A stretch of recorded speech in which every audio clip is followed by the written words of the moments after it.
Сүйек сорпасы тұздықтар мен сорпалар үшін дәмді негіз ғана емес, сондай-ақ пайдалы қасиеттерге ие бағалы өнім. Ендеше, сүйек сорпасының пайдалы қасиеттерін және оны қалай дайындау керегін ұсынамыз. Сүйек сорпасының пайдасы. Сүйек сорпасында коллаген құрамына кіретін амин қышқылдары көп.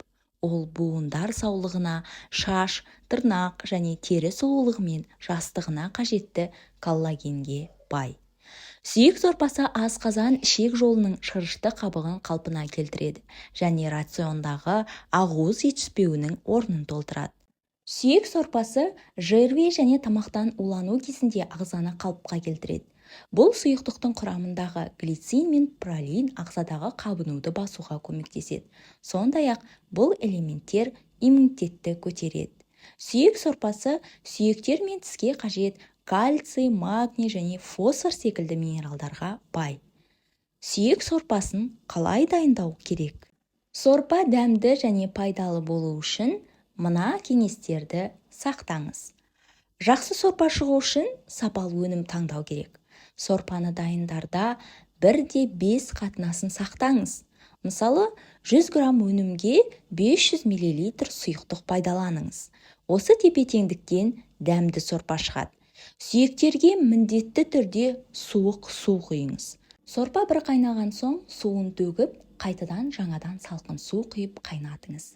Келесіде оның көбігін алып, бірден отты баяу етіп қойыңыз. Сорпа тарсылдап қайнамауы керек. Ол баяу отта ұзақ тұруы керек. Сорпа 8 кемі немесе 12 сағатқа дейін қайнауы мүмкін. Сорпа суыған кезде оны тоңазытқышта 3 күнге дейін ұстауға болады. Оны сондай-ақ мұздатқышта қатырып қойып 3-4 айға дейін сақтауға болады. Сорпаны көбірек дайындап, қатырып қойған ыңғайлы.